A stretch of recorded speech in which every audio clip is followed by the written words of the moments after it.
Hello everyone, welcome to ACPPSC। मेरा नाम वंदना सिंह है। इस वीडियो में हम लूसेंट जनरल साइंस है उसकी जो है समरी डिस्कस करेंगे। और बेसिकली ये फर्स्ट क्लास है हमारी। हम सारे लेक्चर्स में जो है फिजिक्स, बायो, केमिस्ट्री इन सबको कवर करेंगे। और ये जो क्लासेस है आपका UPPSC, RO, lower PCS, UP SSC, PET और UPSI और जितने भी आपके एग्जाम होते हैं, रेलवे का हो गया, CDS का हो गया, CAPF का हो गया, सबके लिए यूजफुल होगा। तो आज जो हम चैप्टर पढ़ने वाले हैं वो है quantity, measurement, motion, forces, work and power. Basically ये test series current affair notes course है। ये 60 डे प्रोग्राम है जो 24 अक्टूबर को आपका एग्जाम होने वाला है। तो बैच स्टार्ट हो रहा है 9 अगस्त से, तो आप इसको ज्वाइन कर सकते हैं। और जो 2020 वाला कोर्स था उससे डायरेक्ट जो है 70 क्वेश्चन आए हैं। आप नीचे वीडियो PDF होगी डिस्क्रिप्शन बॉक्स में, वहाँ इसको वेरीफाई कर सकते हैं। चलिए हम स्टार्ट करते हैं। पहले हम फिजिक्स करेंगे, फिर उसके बाद जो है हम केमिस्ट्री पढ़ेंगे और फिर हम बायो करेंगे। तो इस हिसाब से जो है हम अपनी सारे जो है लूसेंट जनरल साइंस है उसकी जो समरी है उसको हम कंप्लीट कर देंगे। तो आज जो हमारा पहला टॉपिक है वो है हमारा जनरल फिजिक्स। तो ये फर्स्ट चैप्टर है लूसेंट जनरल साइंस का। तो जनरल फिजिक्स, तो जनरल फिजिक्स में हम क्वांटिटी एंड मेजरमेंट पढ़ेंगे। तो फिजिकल क्वांटिटी वो क्वांटिटी होती है, कोई भी वो क्वांटिटी जो लॉ ऑफ फिजिक्स के टर्म में जो है एक्सप्लेन होती है। मतलब कोई भी अगर फिजिक्स का हम लॉ जो डिफाइन करते हैं उसमें जो क्वांटिटी एक्सप्रेस होती है वो हमारी फिजिकल क्वांटिटी होती है। जैसे किसी भी ऑब्जेक्ट है, उसका मास कितना है, मतलब कितना केजी है, वो कितने ग्राम है। तो these are the physical quantity. Length कितनी है, मीटर है, किलोमीटर है, तो these are the physical quantity. Force कितना है उसमें, स्पीड कितनी है, तो ये सारी क्वांटिटी जो होती हैं वो फिजिकल क्वांटिटी होती हैं। फिजिकल क्वांटिटी दो तरह की होती हैं, एक होता है हमारा स्केलर और एक होता है हमारा वेक्टर। तो हमारी दो तरह की फिजिकल क्वांटिटी होती हैं। स्केलर क्वांटिटी वो होती हैं जिनका सिर्फ मैग्नीट्यूड होता है। तो मैग्नीट्यूड का मतलब क्या हो गया कि कोई भी क्वांटिटी है उसकी दो वैल्यूज होती हैं, एक होता है उसका मैग्नीट्यूड, एक होता है उसका डायरेक्शन। तो फिजिकल क्वांटिटी जो स्केलर क्वांटिटी हैं वो हैं जिनका सिर्फ मैग्नीट्यूड होता है। मैग्नीट्यूड का मतलब ये हो गया कि जैसे उनकी सिर्फ वैल्यू होती है, उनका डायरेक्शन कुछ नहीं होता, मतलब वो पॉजिटिव नहीं होते, नेगेटिव नहीं होते, जस्ट उनकी वैल्यू होती है। जैसे मास हो गया, मास हो गया तो आप ये तो नहीं लिखते ना कि इसका 10 kg मास है, तो हमेशा ये है पॉजिटिव में रहता है, तो मतलब इट्स जस्ट अ वैल्यू। तो 10 kg। ऐसी टेम्परेचर हो गया, डेंसिटी हो गया, वॉल्यूम हो गया, तो these are the scalar quantity. Vector quantity वो होती हैं जिनका जो है मैग्नीट्यूड और डायरेक्शन दोनों होता है। तो जिनका मैग्नीट्यूड और डायरेक्शन दोनों होता है, जैसे डिस्प्लेसमेंट हो गया, लीनियर मोमेंटम हो गया, एंगुलर वेलोसिटी हो गया, तो इनका जो है मैग्नीट्यूड और डायरेक्शन दोनों होता है। तो मतलब ये होता है कि अगर आपका डिस्प्लेसमेंट है तो मतलब 10 मीटर, और इस तरह से जो है इसका डायरेक्शन भी मैटर करता है वेक्टर क्वांटिटी में। अब यूनिट ऑफ मेजरमेंट कौन कौन सी होती हैं, हम किस तरह से यूनिट को जो है वो मेजर करते हैं। तो हमारी दो तरह की यूनिट ऑफ मेजरमेंट होती हैं, एक होती है हमारी फंडामेंटल यूनिट्स, दूसरी होती है हमारी ड्राइव्ड यूनिट। तो फंडामेंटल यूनिट्स वो फिजिकल क्वांटिटी होती हैं जो अपने स्टैंडर्ड फॉर्म में जो है यूज्ड होती हैं, मतलब they are used in the standard form, और वो एक दूसरे से इंडिपेंडेंट है। मतलब वो किसी से जो है ड्राइव्ड होके नहीं निकल रही हैं, वो एक दूसरे से इंडिपेंडेंट है। जैसे आपका जैसे हो गया लेंथ, लेंथ अपने आप में एक क्वांटिटी है जो इंडिपेंडेंट ऑफ अदर है। जैसे लेंथ हो गया, लेंथ की कितना मीटर, किलोमीटर, तो इस टाइप से जो क्वांटिटी है वो अपने आप में जो है इंडिपेंडेंट है। मास, केजी, ये एक इंडिपेंडेंट क्वांटिटी है। टाइम हो गया, सेकंड, तो ये भी जो है इंडिपेंडेंट क्वांटिटी है। ड्राइव्ड यूनिट वो होती हैं जो एक या दो जो है फिजिकल क्वांटिटी जो है फंडामेंटल यूनिट्स उनसे मिलके बनी होती हैं, उनको जो है हम ड्राइव्ड यूनिट बोलते हैं। अब हमारे सिस्टम ऑफ यूनिट्स अलग अलग होते हैं। तो आपने देखा होगा ना कि MKS सिस्टम, CGS सिस्टम, ये अलग अलग सिस्टम ऑफ यूनिट होते हैं। तो जो CGS सिस्टम होता है इसमें क्या करते हैं हम, जो लेंथ है वो अपनी सेंटीमीटर में मेजर करते हैं, जो आपका वेट है उसको हम ग्राम में मेजर करते हैं, और टाइम को जो है सेकंड में मेजर करते हैं। तो लेंथ को हम सेंटीमीटर में मेजर करेंगे, वेट को हम ग्राम में करेंगे, और टाइम को सेकंड में करेंगे। तो यही हो गया लेंथ मेजर इन सेंटीमीटर, इस तरह से। तो this is the CGS system. तो ये CGS सिस्टम है ये। नेक्स्ट है आपका FPS सिस्टम। तो FPS सिस्टम एक अलग, ये भी एक अलग सिस्टम है जिसमें हम लेंथ को जो है आपको फुट में मेजर करते हैं, लेंथ को आप फुट में मेजर करते हैं, एंड जो आपका वेट है उसको पाउंड में मेजर करते हैं, एंड सेकंड को जो है वो टाइम को जो है सेकंड में मेजर करते हैं। तो बेसिकली ये जो है ब्रिटिश सिस्टम ऑफ यूनिट है। तो आपने देखा होगा ना कि ब्रिटिश में जो देखते हैं आप, अगर कोई आप कोई आर्टिकल खरीदते हैं या कुछ खरीदते हैं तो उसमें जो वेट है वो हमेशा पाउंड के फॉर्म्स में लिखा रहता है। तो अगर कोई भी आर्टिकल अगर आपका इम्पोर्ट होके आ रहा है ब्रिटिश से, तो उसमें जो है वेट पाउंड में लिखा रहता है, क्योंकि they follow the FPS system. Next है आपका एमकेएस सिस्टम। तो एमकेएस सिस्टम जो है बेसिकली हम इंडियंस लोग जो है वो फॉलो करते हैं। हम जो है अपना जो लेंथ है वो मीटर में जो मेजर करते हैं, एंड वेट जो है किलोग्राम में, और टाइम जो है सेकंड में। तो ये होता है एमकेएस सिस्टम। नेक्स्ट है एसआई यूनिट। तो SI unit basically international system of units हैं। इसके अंदर 7 फंडामेंटल यूनिट्स होती हैं और 2 सप्लीमेंट्री यूनिट्स होती हैं। अब हम देख लेते हैं अपनी कौन कौन सी 7 जो है फंडामेंटल यूनिट्स हैं। तो पहली जो हमारी यूनिट है वो है लेंथ। तो बेसिकली जो एसआई यूनिट है लेंथ की, वो मेजर होती है मीटर में। तो मीटर में एसआई यूनिट होती है। तो ये डायरेक्ट क्वेश्चन आ जाएगा कि जो लेंथ है उसकी एसआई यूनिट क्या होती है। तो आप यहाँ ध्यान रखेंगे लेंथ की एसआई यूनिट होती है मीटर। तो ये 1 मीटर कितना होता है? 1 मीटर होता है कि total distance travel by light in vacuum in 1/3 into 10⁸ metre second. तो एक लाइट ने जो है इतना डिस्टेंस जो ट्रेवल किया 1 मीटर में, उसको हम जो है 1 मीटर बोलते हैं, उसको हम 1 मीटर बोलते हैं। और लेंथ की एसआई यूनिट होती है मीटर। मास जो है वो किलोग्राम में मेजर होता है। और जैसे हम पहली बार ये आया होगा कि कितने मास को जो है हम किलोग्राम लेंगे, तो एक सिलेंड्रिकल अलॉय है प्लेटिनम इरिडियम का, जो हमारा international bureau of weight and measurement जो है सेवरिस फ्रांस में रखा गया है, उसका जितना वेट है, मतलब वो सिलेंडर है उसका जितना वेट है, उसको हम 1 kg कंसीडर करते हैं। उसके वेट को हम 1 kg कंसीडर करते हैं। तो ये क्वेश्चन आपको एग्जाम में ऐसे आ सकता है कि जो सिलेंड्रिकल अलॉय है जिसको हम 1 kg वेट कंसीडर करते हैं, वो कौन से जो है किस मेटल का, किस एलिमेंट का बना हुआ है। तो आप यहाँ ध्यान रखेंगे वो प्लेटिनम इरिडियम का बना हुआ है, और वो कहाँ रखा हुआ है? वो फ्रांस में रखा हुआ है, और उसको हम 1 किलोग्राम बोलते हैं। नेक्स्ट है आपका टाइम। तो टाइम जो है वो आपका सेकंड में मेजर होता है। सेकंड इसकी टाइम की जो है एसआई यूनिट होती है। टाइम की एसआई यूनिट सेकंड होती है।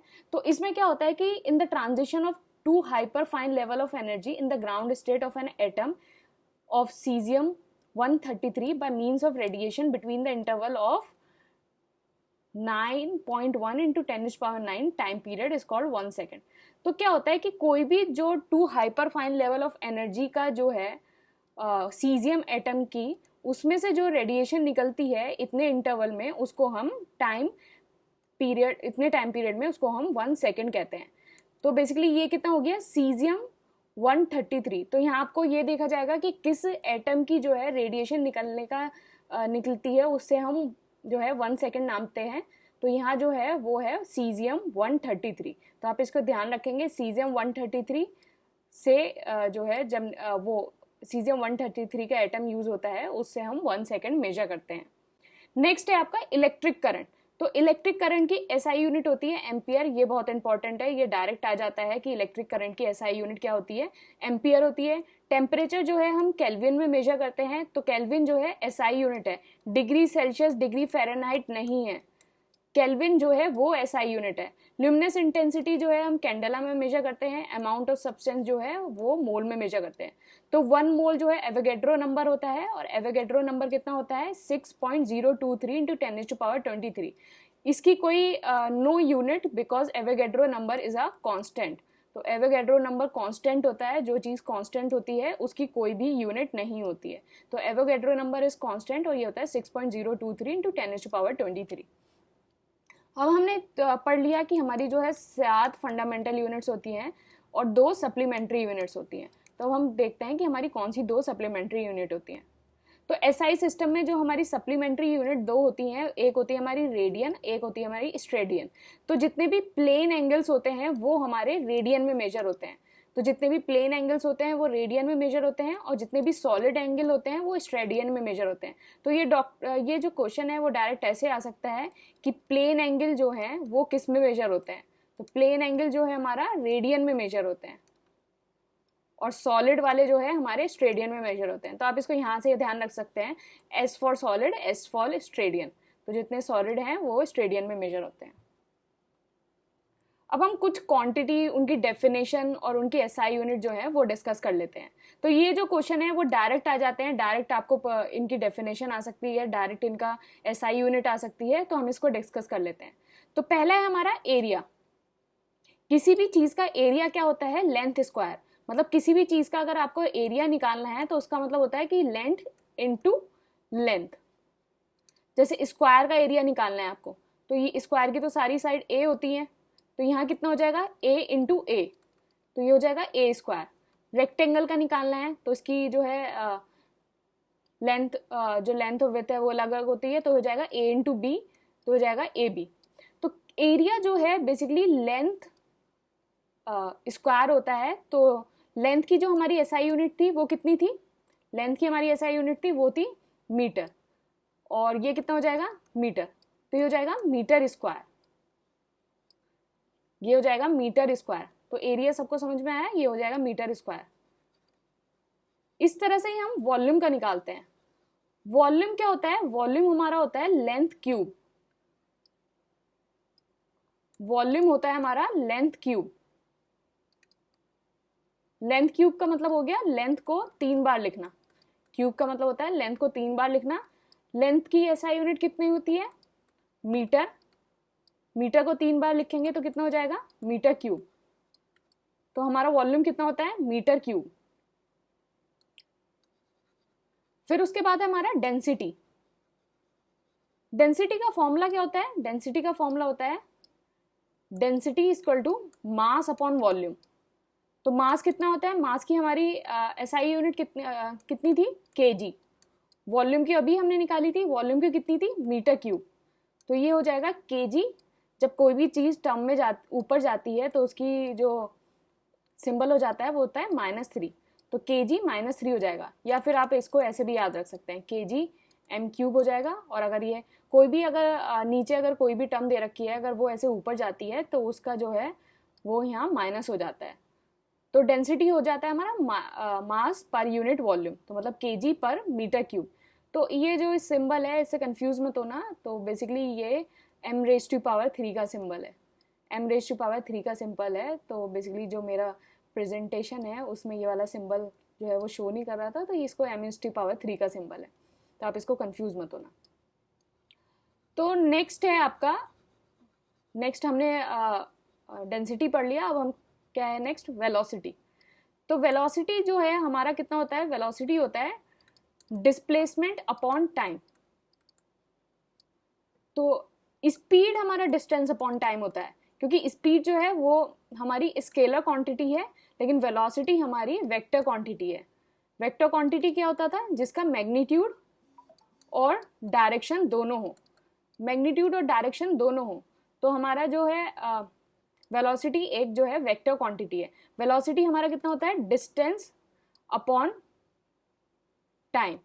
डिस्टेंस क्या? Displacement upon time. डिस्प्लेसमेंट की एसआई यूनिट क्या होती है? मीटर। टाइम की होती है सेकंड। तो हमारा वेलोसिटी कितना हो गया? मीटर पर सेकंड। तो ये हमारा वेलोसिटी हो गया। नेक्स्ट है आपका फोर्स। फोर्स का फॉर्मूला क्या होता है? Mass into acceleration. Force equal to mass into acceleration. और मास हो गया, एक्सलेशन हमारा क्या होता है? Change in velocity upon time. तो ये तो वेलोसिटी ही हो गया। वेलोसिटी का हमने क्या देखा था? वेलोसिटी का जो हमारा फॉर्मूला था वो क्या था? मीटर पर सेकेंड।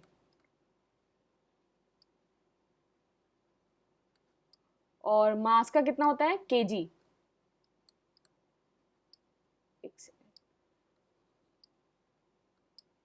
मास का क्या होता है? केजी।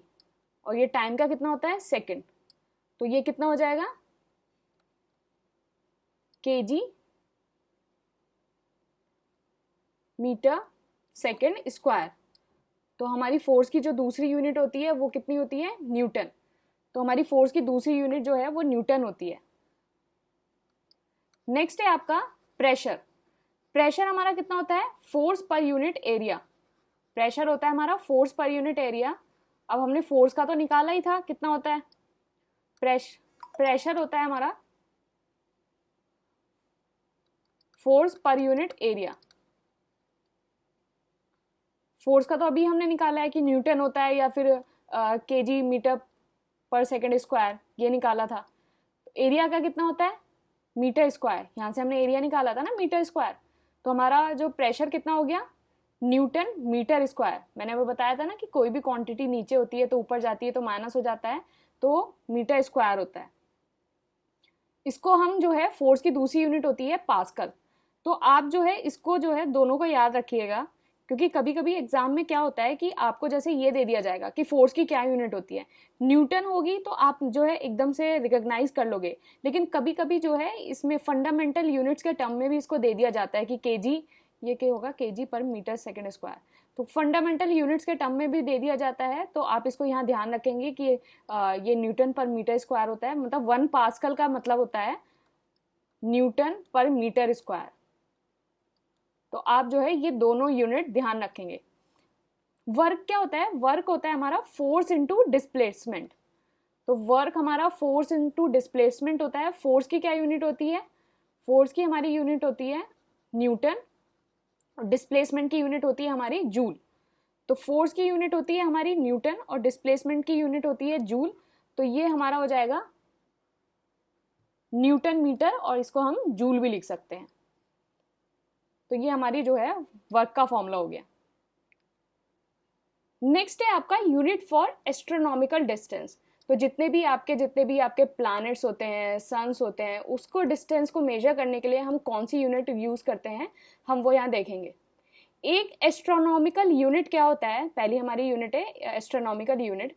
तो एस्ट्रोनॉमिकल यूनिट क्या होता है कि it's a unit of distance, बिल्कुल सही, ये यूनिट ऑफ डिस्टेंस होता है। और जो सन और अर्थ के बीच का जो डिस्टेंस होता है उसको हम 1 एस्ट्रोनॉमिकल यूनिट कहते हैं। तो आप यहाँ ध्यान रखेंगे, कोई और नहीं है, सन और अर्थ के बीच का डिस्टेंस है और it's a unit of distance. तो ये डिस्टेंस की यूनिट है और ये सन और अर्थ के बीच के डिस्टेंस को 1 एस्ट्रोनॉमिकल यूनिट बोलते हैं। और 1 एस्ट्रोनॉमिकल यूनिट होता है 1.495 इंटू 10⁻11 मीटर। तो 1 एस्ट्रोनॉमिकल यूनिट कितना होता है, 1.49 इंटू 10⁻11। तो ये जो है 10⁻11 है, इसको ऐसे लिखते हैं। ये हमारा एस्ट्रोनॉमिकल यूनिट होता है। दूसरी हमारी एस्ट्रोनॉमिकल डिस्टेंस है लाइट ईयर।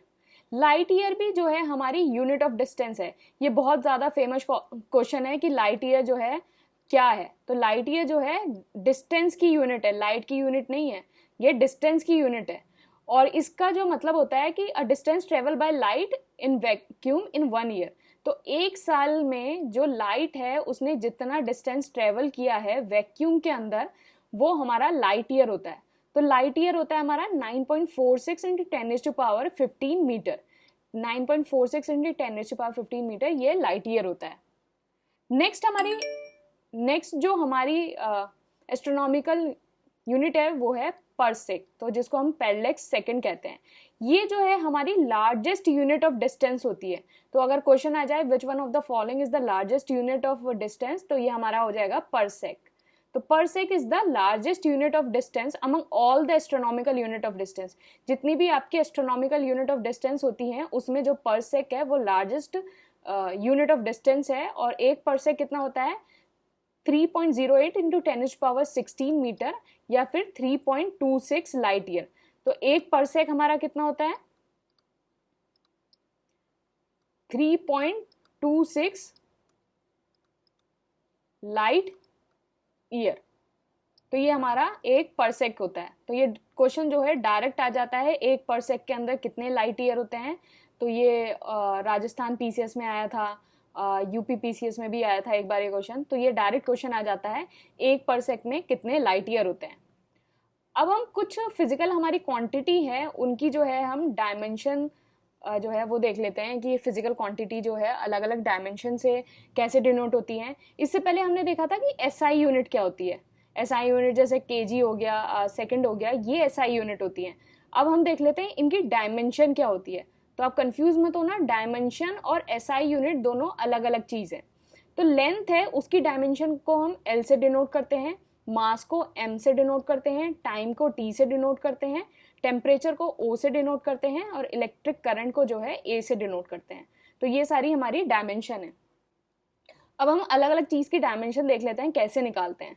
तो एरिया जो हमारा क्या होता था, एरिया हमारा लेंथ स्क्वायर होता था, लेंथ इंटू लेंथ। तो ये हमारा लेंथ इंटू लेंथ होगा। लेंथ की हमारी डायमेंशन कितनी होती है, L, लेंथ की L होती है, तो ये कितना हो जाएगा, L into L, L square. तो ये जो है हमारी एरिया की डायमेंशन होगी।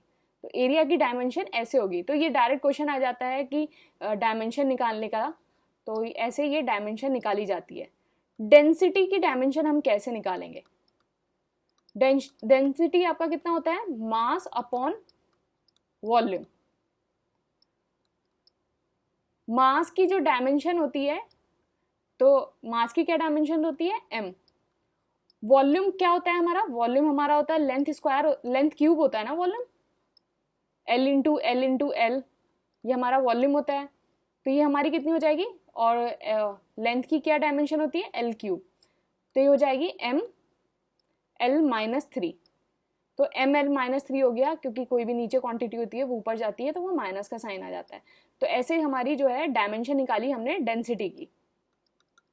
तो ऐसे हमने डेंसिटी की डायमेंशन निकाली। नेक्स्ट है आपका force equal to mass into acceleration. Force equal to mass into acceleration.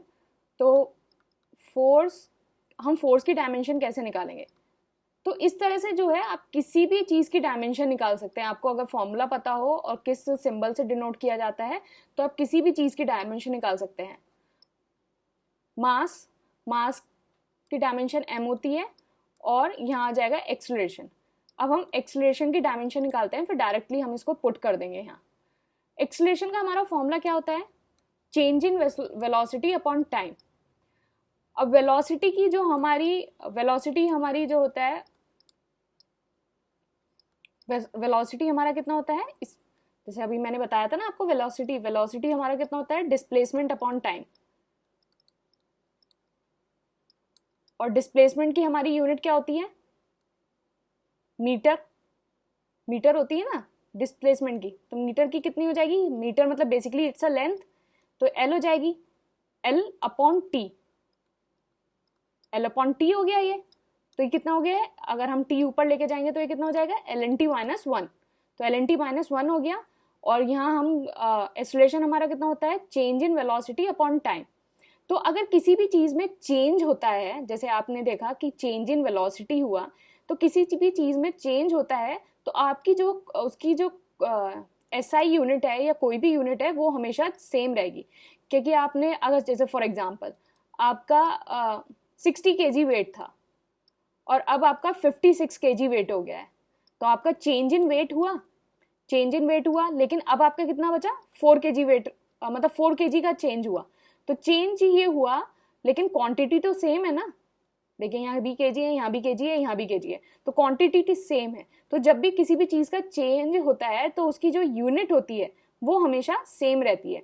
तो हमारी एक्सेलरेशन कितना होता है, change in velocity upon time. तो हमारा वेलोसिटी कितना होता है, displacement upon time, LT minus 1। तो ये हमारा एक्सेलरेशन कितना हो जाएगा, LNT minus 1 upon T, LNT minus 1 upon T हो जाएगा। तो हमारा एक्सेलरेशन हो गया LNT माइनस 2।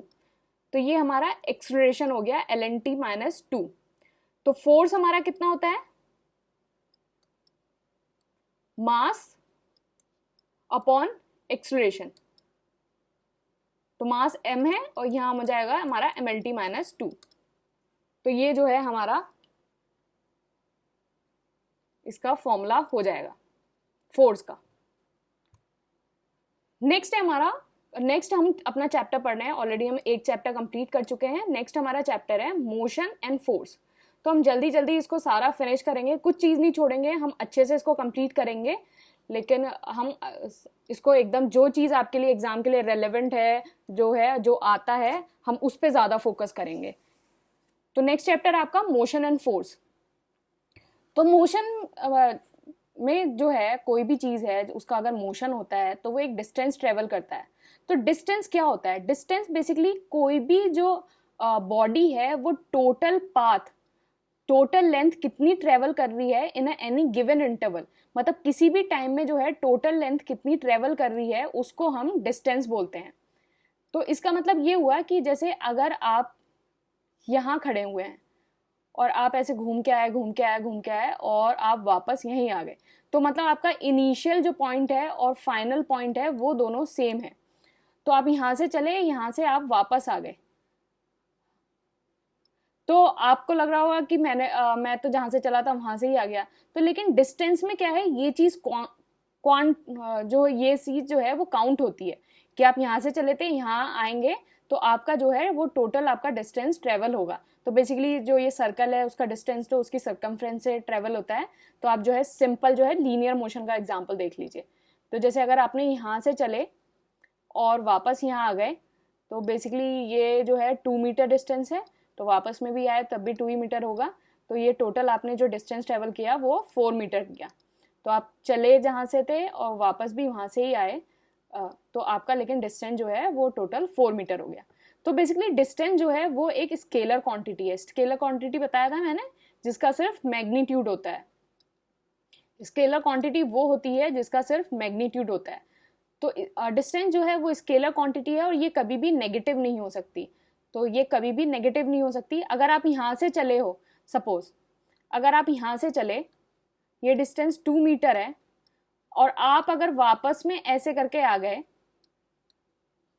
तो ये नहीं कि आप जैसे पीछे जा रहे हो तो ये नेगेटिव में हो जाएगी। तो डिस्टेंस जो है वो कभी भी नेगेटिव क्वांटिटी नहीं होती है। तो डिस्टेंस और बेसिकली इसकी एसआई यूनिट होती है मीटर। लेंथ है तो एसआई यूनिट तो मीटर होगी, तो इसकी जो डिस्टेंस है की एसआई यूनिट होती है वो होती है मीटर। डिस्प्लेसमेंट क्या होता है कि it's a least distance executed by a body between the initial and final point of a straight line motion. तो कोई भी जो बॉडी है उसने जो लीस्ट डिस्टेंस जो ट्रेवल किया है स्ट्रेट लाइन मोशन में, उसको हम डिस्प्लेसमेंट कहते हैं। तो समझिए जैसे आप यहाँ से चले, ये 2 मीटर है और वापस आप जो है अपनी इनिशियल फाइनल पोजीशन पे, जहाँ से इनिशियल पोजीशन थी वहीं आपकी फाइनल पोजीशन आ गई, तो आप ये 2 मीटर जो है वापस चल लिए। तो आपका जो डिस्प्लेसमेंट होगा वो होगा 0। डिस्प्लेसमेंट 0 होगा। तो बेसिकली डिस्प्लेसमेंट क्या होता है कि आपकी इनिशियल जो इनिशियल जितना ट्रेवल किया, फाइनल कितना ट्रेवल किया, उसका जो है डिफरेंस होता है, मतलब लीस्ट डिस्टेंस आपने कितना ट्रेवल किया। तो लीस्ट डिस्टेंस आपने कितना ट्रेवल किया वो 0, क्योंकि जहां से आप चले थे वहीं वापस आ गए हो। तो ये आपका डिस्प्लेसमेंट होता है। डिस्प्लेसमेंट जो है एक वेक्टर क्वांटिटी है, मतलब इसका मैग्नीट्यूड और डायरेक्शन दोनों होते हैं। और डिस्प्लेसमेंट जो है वो पॉजिटिव भी हो सकता है, नेगेटिव भी हो सकता है, 0 भी हो सकता है। लेकिन इसकी एसआई यूनिट मीटर ही रहेगी, क्योंकि basically it's basically a change. तो जो लेंथ है, लेंथ में ही चेंज मेजर हो रहा है, तो लेंथ की एसआई यूनिट क्या होती है? मीटर। तो डिस्प्लेसमेंट की भी जो एसआई यूनिट है वो मीटर रहेगी। नेक्स्ट है आपका वेलोसिटी। वेलोसिटी क्या होता है? It's a rate of change of its position in a fix direction. तो वेलोसिटी जो है बेसिकली डिस्प्लेसमेंट अपॉन टाइम। तो डिस्प्लेसमेंट अपॉन टाइम, तो रेट ऑफ चेंज कितना हो रहा है पोजीशन का इन अ फिक्स डायरेक्शन, उसको हम जो है वेलोसिटी कहते हैं। तो वेलोसिटी भी एक वेक्टर क्वांटिटी है और इसकी एसआई यूनिट होती है मीटर पर सेकंड। तो मीटर पर सेकंड कैसे हुई? अगर आपको किसी की एसआई यूनिट भी नहीं पता है और आपको फॉर्मूला पता है कि जैसे वेलोसिटी है उसका फॉर्मूला होता है डिस्प्लेसमेंट अपॉन टाइम। डिस्प्लेसमेंट जो है बेसिकली एक लेंथ है, उसकी डिस्प्लेसमेंट एक तरह की लेंथ है और लेंथ की जो एसआई यूनिट होती है वो मीटर होती है। तो टाइम की कितनी होती है? सेकंड। तो हमारा वेलोसिटी कितना हो जाएगा? मीटर पर सेकंड। तो इस तरह से आप जो है वो कोई भी जो एसआई यूनिट है उसको आप निकाल सकते हो। एवरेज स्पीड क्या होती है कि कोई भी टोटल डिस्टेंस जो है ट्रेवल होता है अपॉन द टाइम elapsed, उसको हम एवरेज स्पीड कहते हैं। कि अगर जैसे यहाँ से यहाँ आप चले, यहाँ से यहाँ चले, और ये कुछ डिस्टेंस है, ये कुछ डिस्टेंस है, और यहाँ कुछ स्पीड 1 है और स्पीड 2 है, तो इसकी जो टोटल एवरेज स्पीड होगी वो बेसिकली क्या होती है? टोटल डिस्टेंस ट्रेवल और कितने टाइम elapsed में वो जो है वो डिस्टेंस ट्रेवल हुआ है। तो बेसिकली इसका फॉर्मूला होता है 2s1s2 upon s1 plus s2।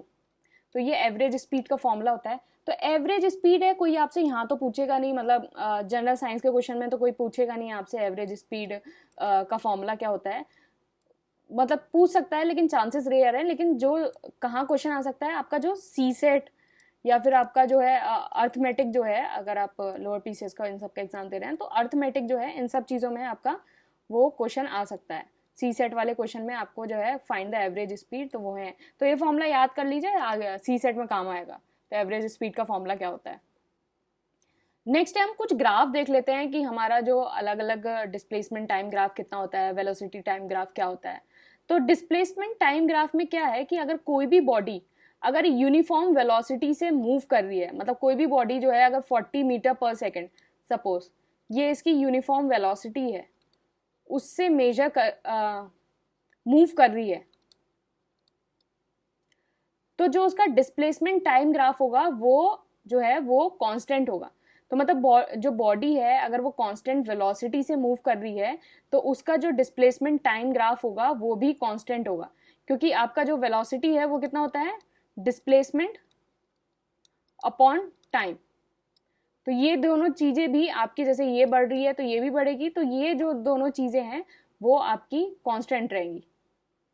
तो ये इस तरह से आपकी कांस्टेंट रहेगी कि यहाँ जैसे डिस्प्लेसमेंट कुछ हुआ तो टाइम इतना हो जाएगा, यहाँ इतना हुआ, यहाँ इतना, तो ये जो है आपका कांस्टेंट रहेगा। नेक्स्ट है आपका velocity time graph. Velocity time graph में देखेंगे मतलब कांस्टेंट वेलोसिटी या यूनिफॉर्म मोशन का हम देखेंगे कि अगर आपकी कोई भी बॉडी है अगर वो यूनिफॉर्म मोशन कर रही है या एक कांस्टेंट वेलोसिटी पे चल रही है, समझिए ये वेलोसिटी 40 मीटर पर सेकेंड है, तो कोई भी बॉडी है अगर वो कांस्टेंट वेलोसिटी पे चल रही है तो जो उसका वेलोसिटी टाइम ग्राफ होगा वो स्ट्रेट लाइन होगा टू द टाइम एक्सिस। तो टाइम एक्सिस से जो है स्ट्रेट लाइन होगा। तो समझिए ये आपका एक्स एक्सिस होता है, ये वाई एक्सिस होता है। हमारे वाई एक्सिस पे हमने क्या लिया है, हमने वेलोसिटी लिया है, और एक्स एक्सिस पे हमने क्या लिया है, टाइम लिया है। तो जो हमारा वेलोसिटी टाइम ग्राफ होगा, अगर कोई बॉडी है वो कांस्टेंट यूनिफॉर्म वेलोसिटी से जो है वो मूव कर रही है, तो हमारा जो वेलोसिटी टाइम ग्राफ होगा वो पैरेलल टू टाइम एक्सिस होगा। ये टाइम एक्सिस है, टाइम एक्सिस से ये पैरेलल हुआ।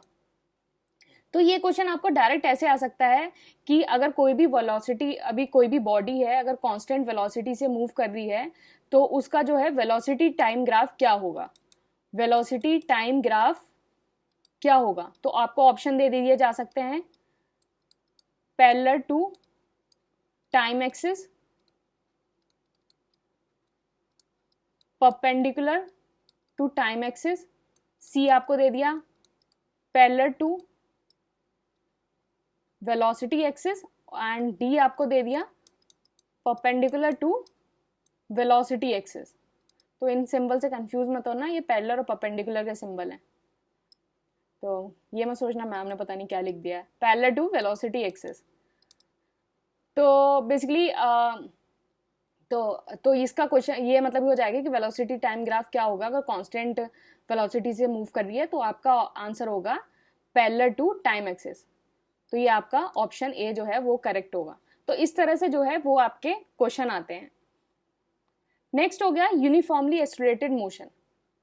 अगर कोई भी बॉडी है आपका अगर यूनिफॉर्मली एक्सेलरेटेड मोशन में चल रही है इन अ स्ट्रेट लाइन, तो आपका उसका जो वेलोसिटी टाइम ग्राफ होगा वो भी स्ट्रेट होगा। तो आपको अगर क्वेश्चन आ जाए कि कोई भी बॉडी है अगर वो यूनिफॉर्म एक्सेलरेशन अटेंड कर रही है तो उसका वेलोसिटी टाइम ग्राफ क्या होगा, तो वो भी जो है वो स्ट्रेट लाइन होगा। तो वो स्ट्रेट लाइन होगा, है ना। तो वेलोसिटी जैसे जैसे बढ़ती जाएगी टाइम भी वैसे वैसे बढ़ता जाएगा, तो वो स्ट्रेट लाइन होगा। नेक्स्ट हम देख लेते हैं न्यूटन्स लॉ ऑफ मोशन। तो न्यूटन है उन्होंने 3 लॉ ऑफ मोशन दिए थे, तो उसको हम देख लेते हैं। तो जो सर आइजैक न्यूटन है उन्होंने प्रपाउंड किए थे लॉ ऑफ मोशन, और उनकी जो एक बुक है प्रिंसिपिया, उन्होंने इसमें ये लॉज ऑफ मोशन लिखे थे। तो आपको क्वेश्चन आ सकता है कि जो प्रिंसिपिया बुक है वो किसने लिखी है। तो पहला क्वेश्चन आ सकता है कि ये वाली बुक किसने लिखी है, और जो दूसरा क्वेश्चन आ सकता है कि लॉ ऑफ मोशन है वो किस बुक में पहली बार प्रपाउंड हुए थे। तो वो आप यहाँ ध्यान रखेंगे, प्रिंसिपिया। तो इस टाइप के ये क्वेश्चन आ सकते हैं। तो पहला जो हमारा फर्स्ट लॉ ऑफ मोशन है, हम उसको बोलते हैं लॉ ऑफ इनर्शिया। तो बेसिकली क्या होता है कि एक बॉडी है वो जो है स्टेट ऑफ रेस्ट या स्टेट ऑफ मोशन में रहेगी इन ए स्ट्रेट लाइन जब तक उस पर कोई एक्सटर्नल फोर्स अप्लाइड नहीं होगा। जैसे आप है ना कि आप जो है वो स्टेट ऑफ रेस्ट में रहते हैं जब तक आपको मोटिवेशन का जो है एक्सटर्नल फोर्स जो है अप्लाई नहीं होता। मोटिवेशन का जैसे ही आपको एक्सटर्नल फोर्स अप्लाई होगा तो आप जो है एकदम से अपना शेड्यूल बनाना शुरू कर देंगे, एकदम से अपना टाइम टेबल बनाना शुरू कर देंगे कि नहीं यार अब तो पढ़ना है, अब तो बिल्कुल एकदम क्रैक करना है यूपीपीएससी, अब तो ज़रूर पढ़ना है। तो वही जो आपका मोटिवेशन है वही आपका एक्सटर्नल फोर्स है जो आपको जो मूव करने के लिए वो मोटिवेट करता है। तो वो मोशन में जो लॉ ऑफ इनर्शिया वो वही होता है कि जैसे आपकी एक कोई बॉडी है, या तो आपने उसको वो उसी स्टेट ऑफ रेस्ट या स्टेट ऑफ मोशन में रहेगी जब तक आप उस पर कोई एक एक्सटर्नल फोर्स नहीं लगाएंगे। तो आपने एग्जांपल देखा होगा कि जो है ट्रेन जो है suddenly start to move from position of rest, then a passenger sitting in it lean in the opposite direction. तो आप देखते हैं कि जो आपने कभी ट्रेन में मूव करते हुए देखा होगा कि जब जब ट्रेन में आप मूव करते हैं, मतलब बैठे होते हैं सीट पे, तो ट्रेन जब आगे की तरफ मूव करती है तो आप जो है अपोजिट डायरेक्शन में जो है वो लीन होते हैं। तो बेसिकली जो आप जो है स्टेट ऑफ रेस्ट में रहते हैं लेकिन आपकी ट्रेन जो है मूव कर जाती है तो आप अपोजिट डायरेक्शन में जो है वो लीन करते हैं। नेक्स्ट है आपका second law. Second law of motion होता है law of measurement of forces. तो बेसिकली सेकंड जो लॉ ऑफ मोशन है उसमें जो है आप फोर्स को जो है उससे मेजर करते हैं। तो basically second law of motion क्या होता है, force equal to mass into acceleration. ये हमारा सेकंड लॉ ऑफ मोशन होता है और इसमें जो है हम फोर्स को मेजर करते हैं। तो rate of change of linear momentum of a body is proportional to the force applied and it takes in the direction of the force. तो rate of change of linear momentum कितना होता है, m into V. तो rate of change of linear momentum होता है mass into velocity. तो हम second law किससे मेजर करते हैं, force equal to mass into acceleration. अगर हमारा एक्सेलरेशन जीरो हो जाए, अगर हमारा एक्सेलरेशन जीरो हो जाए तो हमारी बॉडी या तो कांस्टेंट वेलोसिटी से मूव करेगी या पोजीशन ऑफ रेस्ट में आ जाएगी। तो हमारा अगर फोर्स है, किसी भी बॉडी पे अगर फोर्स लग रहा है और हमारा एक्सेलरेशन जीरो हो जाए तो हमारी बॉडी या तो कांस्टेंट वेलोसिटी से मूव करती है या फिर वो पोजीशन ऑफ रेस्ट में आ जाती है अगर ये जीरो हो जाता है। तो अगर ये क्वेश्चन ऐसे ही आ सकता है कि अगर कोई बॉडी है उसका एक्सेलरेशन जीरो हो जाता है तो उस पर क्या इफेक्ट पड़ता है, तो वो कांस्टेंट वेलोसिटी से मूव करती है या फिर पोजीशन ऑफ रेस्ट में रहती है। नेक्स्ट है थर्ड लॉ। थर्ड लॉ क्या होता है, law of action and reaction. तो every action has a equal and opposite reaction. तो हर एक्शन का जो है एक इक्वल एंड अपोजिट रिएक्शन होगा कोई भी एक्शन का। तो सोच लो आप, तो हर एक्शन का एक अपोजिट रिएक्शन होता है। तो हमेशा जो अपने एक्शन है वो हमेशा पॉजिटिव ही रखो कि आपको जो है रिएक्शन भी पॉजिटिव मिले, वरना पूरे दिन सोचते रहोगे यार इसने ये कह दिया, इसने वो हो गया, ये वो हो गया। तो हर एक्शन का एक जो है इक्वल एंड अपोजिट रिएक्शन होता है। तो जैसे आप देखते हो कि आपने कभी देखा होगा कि जैसे रॉकेट है, रॉकेट जब इजेक्ट होता है, मतलब यहाँ की साइड उसका मोशन होता है और जब उस यहाँ से उसके जो है कुछ मास इजेक्ट होता है। तो बेसिकली जब बॉडी का जो फॉरवर्ड मोशन होता है उसमें जो है कॉन्टिन्यूसली जो है रॉकेट का जो है वो मास इजेक्ट होता जाता है। तो हर एक एक्शन का जो है अपोजिट रिएक्शन होता है। यहाँ से इसका मूवमेंट हो रहा है, फॉरवर्ड मोशन हो रहा है, यहाँ से उसका जो है मास इजेक्ट होता जा रहा है, क्योंकि जब उसका फॉरवर्ड मोशन इसलिए ही हो पा रहा है क्योंकि उसका मास इजेक्ट हो रहा है। तो ये हर एक एक्शन का जो है अपोजिट रिएक्शन है। जब आप जो है फायर करते हो बुलेट का तो आपको एक जर्क सा लगता है, तो वो भी जो है आपका एक्शन एंड रिएक्शन का जो है वो कंसेप्ट है कि जब आप बुलेट, आपने किसी ने कभी चलाई होगी, शूटिंग गन ही चलाई होगी, जो होता है ना वो मेलों में जो होती है जिसमें बलून फोड़ते हैं, तो वही वाली अगर गन चलाई होगी तो उसमें देखते हो आपको एक जर्क सा लगता है। तो हर एक एक्शन का जो है वो रिएक्शन होता है।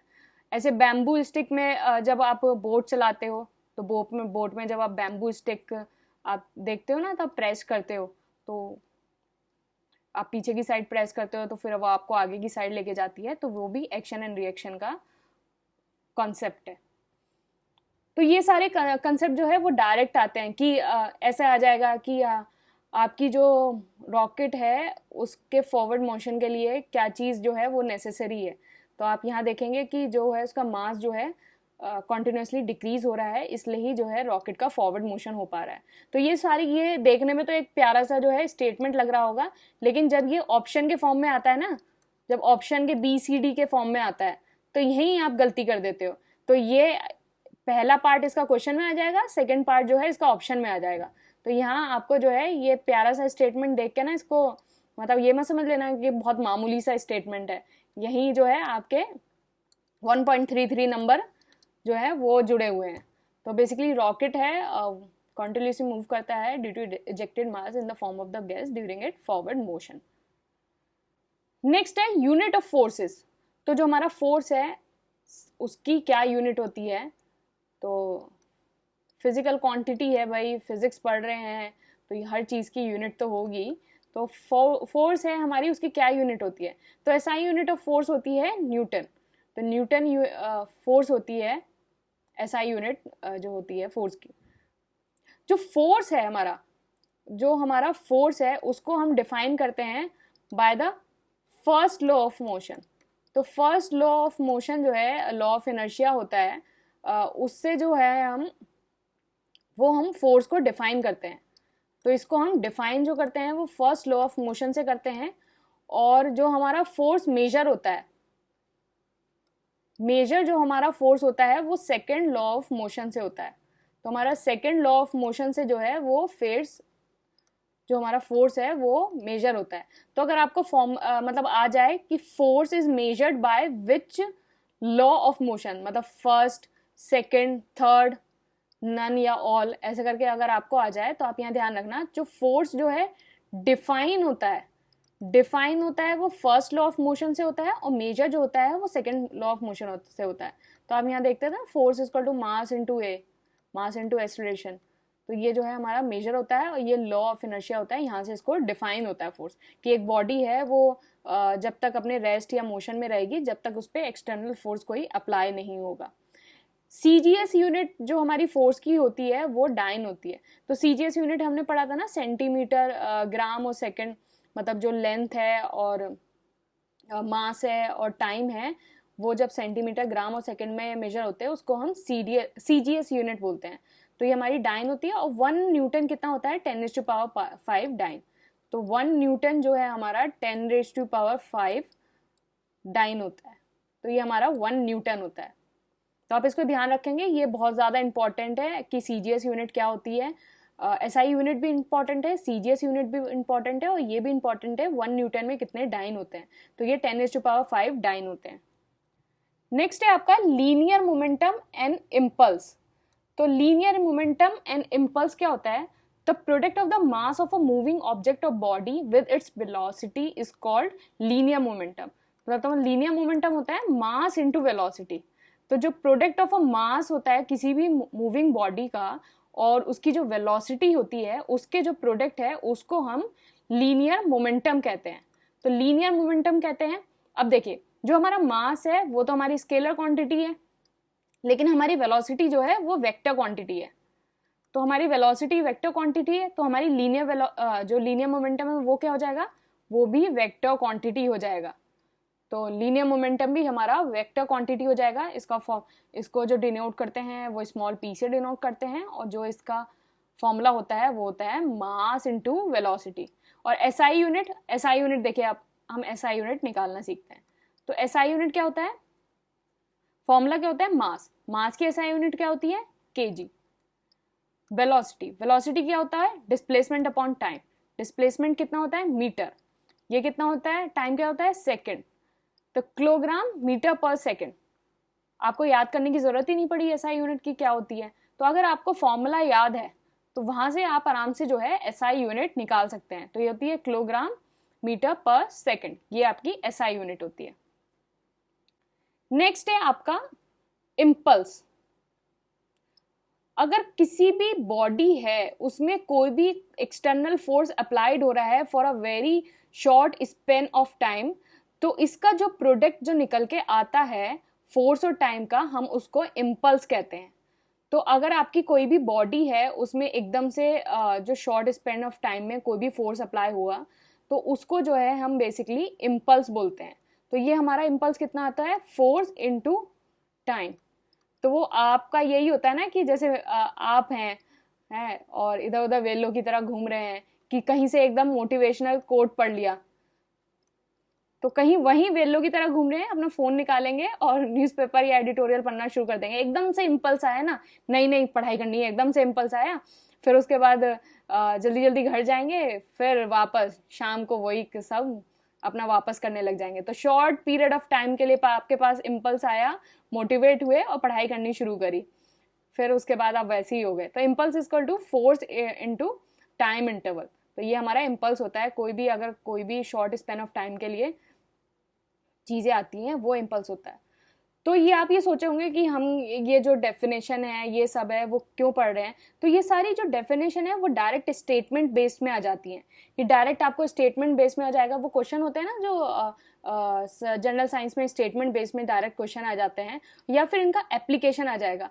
अगर इनका एप्लीकेशन आ जाएगा तो अगर आपको डेफिनेशन अगर क्लियर है तो आप इनके एप्लीकेशन में आराम से इस डेफिनेशन को जो है वो अप्लाई कर सकते हैं।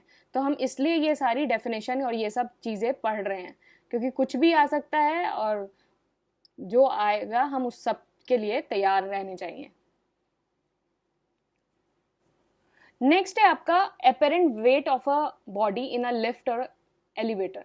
तो क्या होता है, जब आप लिफ्ट में चढ़ते हैं तो आपको एक जो है एपेरेंट वेट फील होता है। मतलब आपका जो एक तो एक्चुअल वेट होता है और एक आपका जो है एपेरेंट वेट, जो वेट आपको फील हो रहा होता है वो हमारा लिफ्ट में क्या होता है। तो देखिए, अगर जैसे ये सुंदर सा एक येलो ब्लू मैन है और ये जो है वो लिफ्ट में ऊपर की तरफ जा रहा है। तो लिफ्ट में ऊपर की तरफ जा रहा है तो कोई भी बॉडी है उसका जो वेट है वो हमेशा नीचे की तरफ लगता है। वेट है हमेशा नीचे की तरफ लगता है। तो वेट कितना होता है, m इंटू जी।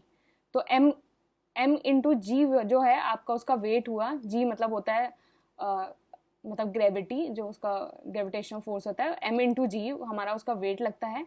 ऊपर की साइड जो है एक टेंशन लग रहा है, बॉडी ऊपर की साइड जा रही है तो एक्सीलरेशन भी ऊपर की साइड लगेगा। तो हमारा फोर्स कितना हो जाएगा, जो हमारा नीचे का वेट लग रहा है और ऊपर की तरफ जो फोर्स लग रहा है वो दोनों ऐड हो जाते हैं। तो ये हमारा m हो जाएगा g प्लस ए। तो मतलब जो हमारा एक्सीलरेशन ऑफ द लिफ्ट है और एक्सीलरेशन ड्यू टू ग्रेविटी है वो ऐड हो जाएगा। तो एक्सीलरेशन ड्यू टू लिफ्ट और acceleration due to gravity add हो जाएगा। तो जब मैन जो है एलिवेट होगा ऑन अ लिफ्ट तो उसको जो है अपना लार्जर वेट जो है वो फील होगा। ठीक है, ये बहुत सारी चीज़ें बहुत सारे लोगों के जो है सिर से ऊपर चली गई होगी, तो कोई बात नहीं, कोई घबराने की जरूरत नहीं है। आप सिर्फ ये याद रखो, लिफ्ट अगर ऊपर जा रही है, अगर आप सिर्फ ये याद रखो, लिफ्ट अगर ऊपर जा रही है तो वेट जो है वो लार्जर फील होगा। लिफ्ट अगर ऊपर जा रही है तो वेट जो है लार्जर फील होगा। इतना याद रख लो, काफी है। कि थोड़ा सा और याद करना चाहो तो ये भी याद कर सकते हो, वेट अगर ऊपर लिफ्ट अगर ऊपर जा रही है तो एक्सीलरेशन ड्यू टू ग्रेविटी और एक्सीलरेशन ड्यू टू लिफ्ट जो है वो ऐड होता है। तो क्वेश्चन अगर ऐसे से आ सकता है, देखो सबसे इजी जो लिफ्ट वाला क्वेश्चन है वो ये आता है कि लिफ्ट ऊपर जा रही है तो वेट क्या इंक्रीज होगा।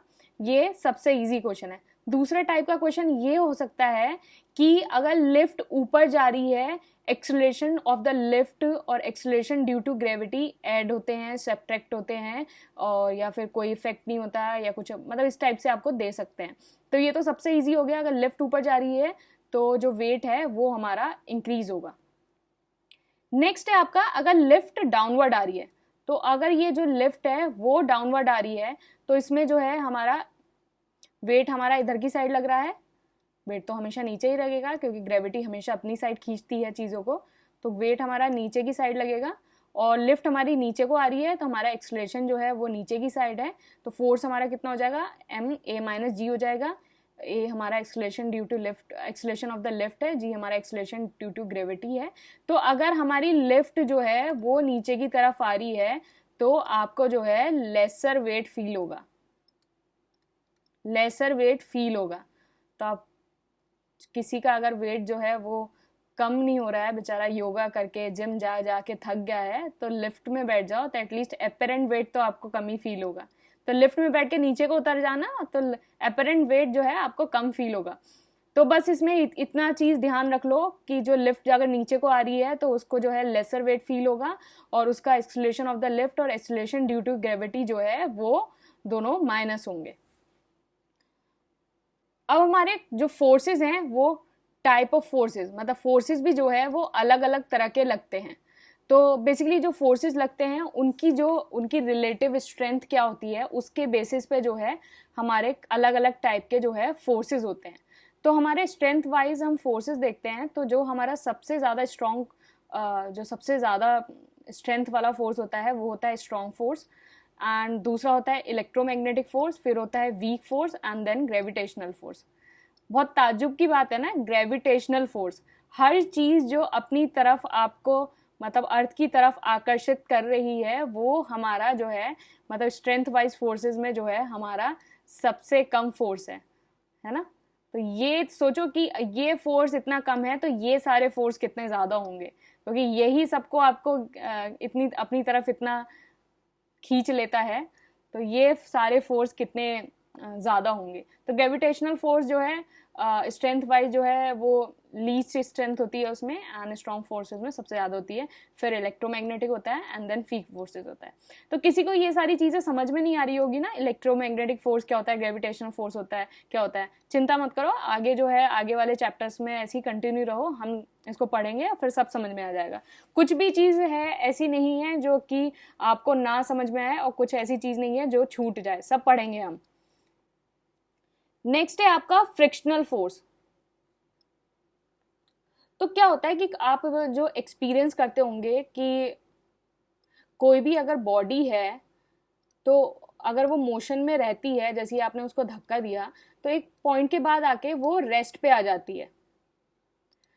तो इस एक पॉइंट के बाद आके रेस्ट पे आ जाती है, तो इसका मतलब ये हुआ कि आप जैसे बॉडी को आगे से खींच रहे हैं, तो इसका मतलब उसको पीछे से भी एक जो है ना दिखने वाला जो है वो अपोजिंग फोर्स जो है लग रहा है, जो उसके मोशन को जो रिटार्ड कर रहा है। मतलब आप जैसे ये बॉडी है उसको आप आगे से खींच रहे हैं, आगे से आप उसको फोर्स लगा रहे हैं, तो उसके तो ये बॉडी जो है कुछ टाइम के बाद, जैसे आपने उसको धक्का लगाया, कुछ टाइम के बाद वो रुक गई, तो इट मीन्स कि पीछे से भी कोई फोर्स उसको खींच रहा है ना, तो कोई एक अपोजिंग फोर्स उसमें लग रहा है। तो इसी अपोजिंग फोर्स को जो है हम फ्रिक्शनल फोर्स बोलते हैं। तो ये जो बॉडी का जो है मोशन को रिटार्ड करता है और उसको जो है रेस्ट में लेके आ जाता है, मतलब मोशन से उसको रेस्ट में लेके आ जाता है, बॉडी के मोशन को रिटार्ड करता है, उसी को जो है हम फ्रिक्शनल फोर्स करते हैं। तो आपके जो है वो दो तरह के दोस्त होते हैं ना, एक जो है वो पूरे टाइम आपको मोटिवेट करते रहते हैं, पढ़ाई के लिए बोलते रहते हैं, तो these are the forces for you. दूसरे जो होते हैं वो आपको जो है आपको बोलते हैं कि यार क्या रखा है पढ़ाई में, कितना पढ़ेगा, तो आपको डीमोटिवेट भी करते रहते हैं, आपको पढ़ाई के लिए मना करते रहते हैं, आपका जो सेट ऑफ मोशन है उसको रेस्ट में लाने की कोशिश कर देते हैं, आपकी जो पढ़ाई का जो शेड्यूल सेट ऑफ मोशन है उसको रेस्ट में लाने की कोशिश कर देते हैं और आपका जो है बेड़ा गर्क कर देते हैं। तो वो जो है ऐसे लोग होते हैं। कुछ फ्रिक्शनल फोर्स कुछ मायने में फ़ायदेमंद भी होता है, तो इसको हम फिजिक्स के कंसेप्ट में भी पढ़ेंगे। आपकी पर्सनल लाइफ में ये है कि जैसे आप कोई गलत चीज़ करने जा रहे हैं, जैसे उसमें जब आपको जो है एक रिटार्ड मोशन आपको लगाता है आपका दोस्त, तो वो हाँ आपको जो है फ्रिक्शनल फोर्स फ़ायदेमंद होता है। तो फ्रिक्शन फोर्स के हमेशा नुकसान नहीं है, इसके कुछ एडवांटेज भी हैं। तो आपकी पर्सनल लाइफ में भी एडवांटेज है फ्रिक्शनल के, और फिजिक्स में भी एडवांटेज है।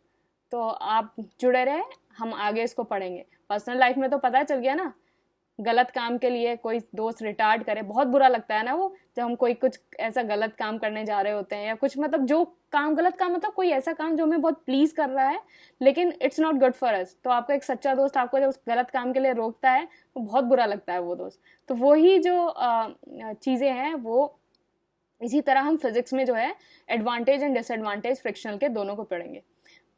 तो फ्रिक्शन फोर्स जो है हमारा अलग अलग सरफेस के बीच में लगता है, जैसे कोई सॉलिड सरफेस हो गया, तो जैसे ये हमारी बॉडी है, यहाँ जैसे ये सरफेस है, कोई वुडन सरफेस हो गया या फिर कोई भी मेटेलिक सरफेस हो गया, कुछ भी सरफेस हो गया, तो ये सॉलिड सरफेस है, हमारी बॉडी जैसे कोई है वो सॉलिड है।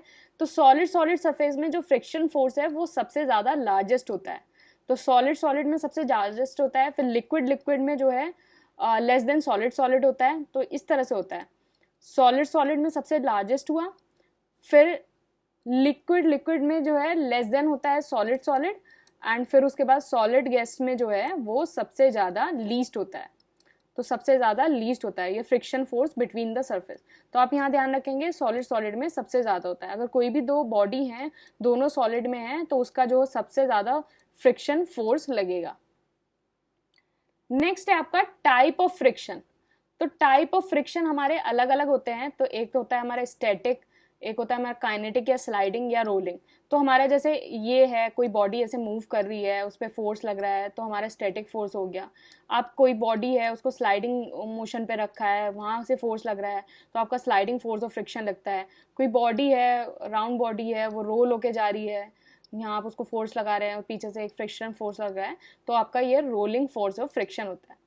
जो हमारा स्टैटिक फोर्स ऑफ फ्रिक्शन होता है वो सबसे ज़्यादा लार्जेस्ट होता है। स्टैटिक फोर्स ऑफ फ्रिक्शन जो है हमारा सबसे ज़्यादा लार्जेस्ट होता है। तो हमारा फोर्स ऑफ फ्रिक्शन होता है, जैसे कोई भी दो बॉडी है, उस पे जो हमारा फोर्स ऑफ फ्रिक्शन लगता है वो हमारा नेचर ऑफ द सरफेस पे डिपेंड करता है। मतलब सरफेस का क्या नेचर है उस पे हमारा फ्रिक्शन फोर्स डिपेंड करता है, कांटेक्ट एरिया पे डिपेंड नहीं करता। मतलब सरफेस पे डिपेंड करता है कि सरफेस क्या है, कांटेक्ट एरिया पे डिपेंड नहीं करता कि कितना जो है वो कांटेक्ट में आ रही है बॉडी, उस पे डिपेंड नहीं करता है कि बॉडी का क्या सरफेस है, कि लुब्रिकेटेड है, नॉन लुब्रिकेटेड है, कितना खड्डे हैं उसमें, उस पे जो है वो सब पे डिपेंड करता है। अगर हम कोई भी चीज़ है उसका जो फ्रिक्शन जो है अगर हमको रिड्यूस करना है किसी भी टू रबिंग सरफेस पे, तो उसमें क्या है, या तो कोई ग्रीस लगा दो, कोई भी मतलब ऑयली सब्सटेंस लगा दो, मतलब बेसिकली उसका जो है वो सरफेस को स्मूथ बना दो। अगर सरफेस हमारा स्मूथ हो जाएगा तो हमारा जो फ्रिक्शन है वो रिड्यूस हो जाएगा। तो स्मूथनेस करने पे जो है हमारा फ्रिक्शन ऑफ जो है वो रिड्यूस हो जाता है। अब हमने पढ़ा था ना कि जो हमारे फ्रिक्शन है उसके क्या क्या एडवांटेज होते हैं और डिसएडवांटेज होते हैं। तो अभी हमने पढ़ा था ना कि ऐसा नहीं है कि फ्रिक्शन जो है गलत चीज़ के लिए यूज़ होता है, सही चीज़ के लिए भी यूज़ होता है। तो इसके एडवांटेज भी हैं और इसके डिसएडवांटेज भी हैं। क्या होता है अगर फोर्स जो है फ्रिक्शन है उसका क्या फ़ायदा होता है कि देखिए जब आपका कोई भी व्हीकल है वो अगर चल रहा है, तो ये जो है आपके टायर हैं और नीचे आपका सरफेस है, रोड है। तो रोड में क्या होता है, छोटे छोटे गड्ढे होते हैं। तो गड्ढे होते हैं उसकी वजह से जो है आपके जो एक फोर्स ऑफ फ्रिक्शन जो है अप्लाई होता है। तो फोर्स ऑफ फ्रिक्शन अप्लाई होता है और इसकी वजह से आपके व्हील जो है वो स्लिप नहीं होते और आपकी जो बॉडी है, आपकी कोई कार है, वो ड्रेल नहीं होती। तो मतलब यहाँ जो आपका व्हील है, यहाँ गड्ढे होते हैं थोड़े थोड़े छोटे छोटे, रोड का मतलब सॉलिड सरफेस होता है यहाँ, और वो थोड़ा खुदरा खुदरा सॉलिड सरफेस है, तो वो इसको जो है फ्रिक्शन प्रोवाइड करता है। इसलिए आपकी जो है जो कोई भी कार है उसका मूवमेंट होता रहता है। और फ्रिक्शन की वजह से ही जो है वो मैन है वो स्टैंड एंड मूव कर पाता है। मतलब अगर फ्रिक्शन नहीं होगा तो आप मूव नहीं कर पाएंगे। मतलब आप फ्रिक्शन की वजह से ही जो है आगे बढ़ पाते हैं। डिसएडवांटेज क्या होता है कि जैसे आपकी मशीन है, कोई भी आपकी इलेक्ट्रॉनिक मशीन है या कोई भी मशीन है, उसमें अलग अलग पार्ट्स होते हैं। तो जैसे क्या होता है कि वो पार्ट्स जो है अपना आपका घूमते रहते हैं, तो उसकी वजह से क्या होता है कि एनर्जी लॉस्ट होती है और वो अल्टीमेटली जो है मशीन को डैमेज कर देती है। तो क्या होता है कि जैसी कोई भी मशीन है उसका मोटर चला, मोटर से जो है हीट प्रोड्यूस हुई बेसिकली वो मशीन को जो है अल्टीमेटली डैमेज कर देती है। और जो इनर पार्ट हैं वो मशीन के वो tremendous amount of heat generate करते हैं और मशीन को वो जो है वो डिस्टॉर्ट कर देते हैं। तो वही है ना कि कुछ लोग बोलते हैं कि मैं 18 घंटे पढ़ता हूँ, तो मशीन थोड़ी ना हो कि एक दिन में, जैसे चलो एक दिन आपने 18 घंटे पढ़ लिए, एक दिन आपने 18 घंटे पढ़ लिए, अपना आपको घिस लिया है, तो वो मशीन जो है वो एक महीने से ज़्यादा नहीं चल पाएगी। अगर आपने 9 से 10 घंटे रोज पढ़ रहे हो, हैं 8 से 10 भी अगर पढ़ रहे हो, तो धीरे धीरे पढ़ रहे हो ना, तो मतलब रोज पढ़ रहे हो रोज, तो आपकी जो मशीन है वो ज़्यादा दिन टिक पाएगी। एक दिन में अगर 18 घंटे अगर पढ़ लिए तो वो मशीन जो है वो जल्दी ही उसका जो है स्वाहा हो जाएगा। तो एक आध मंथ के अंदर ही स्वाहा हो जाएगा। तो कम कम पढ़ो, अच्छा पढ़ो और फोकस्ड होके पढ़ो, तो बेसिकली जो इनर पार्ट है वो मशीन जो है ट्रिमेंडस अमाउंट, तो आपका जो दिमाग है वो एकदम भन हो जाएगा और वो आपकी मशीन जो है इधर उधर जो है आपके नर्व सेल वो सब दिमाग में कुछ ना कुछ फ्यूज हो जाएगा। तो जो बेसिकली जो आपकी जो मशीन है, ब्रेन है भाई, आपकी मशीन है ब्रेन, तो वो आपको डिस्टॉर्ट कर देगा। तो बेसिकली ये जो है इनर कंपोनेंट जो है वो मशीन का जो है वो डिस्ट्रॉय हो जाता है। तो अभी हमने ये फोर्स पढ़ा, फ्रिक्शन पढ़ा, अब अपनी क्लास को हम यहीं रखते हैं। नेक्स्ट हम आगे जितनी भी सारी चीज़ें हैं, सेंट्रीपिटल फोर्स क्या होता है, सेंट्रीफ्यूगल फोर्स क्या होता है, मिल्क और क्रीम कैसे सेपरेट होती है, ये सारी चीज़ें हम जो है उसमें ये सब पढ़ेंगे। तो आप क्लास को मतलब ऐसी आप रोज़ मतलब क्लास को देखिए। इसके अलावा आपको कुछ और चीज़ करने की ज़रूरत नहीं है। अगर हो सका तो मैं जो है साइंस के जो MCQ हैं वो भी इसको जैसे हम संडे क्लास रख लेंगे, उसमें जितने सारे चैप्टर पढ़ेंगे ना, मंडे टू फ्राइडे या सैटरडे तक हम जितने चैप्टर पढ़ेंगे, संडे को उसके MCQ और कर लेंगे। तो इससे जो है आपका सारा कंप्लीट हो जाएगा। लूसेंट जनरल साइंस तो इसके बाद खोलने की ज़रूरत नहीं है। आई कैन अश्योर यू, ये आप देख लो, लूसेंट जनरल साइंस उसके बाद खोलने की ज़रूरत नहीं है, इतना इट्स मोर देन सफिशिएंट। तो आप ये जितने भी आपके सारे एग्जाम्स हैं ना, उन सब में ये सब आपको जो है यूज़ आने वाला है। तो आप इसको अच्छे से पढ़ाई करिए, इसके थोड़े क्रिस्प नोट्स बना लीजिए अगर बना सकते हैं तो, अदरवाइज इसको ही बार बार देख लीजिए, 2-3 बार इसको देख लेंगे तो हो जाएगा। ओके, तो फिर आज हम अपनी क्लास यहाँ तक ही रखते हैं, फिर उसके बाद हम नेक्स्ट टॉपिक इसको डिस्कस करेंगे। Thank you and all the best.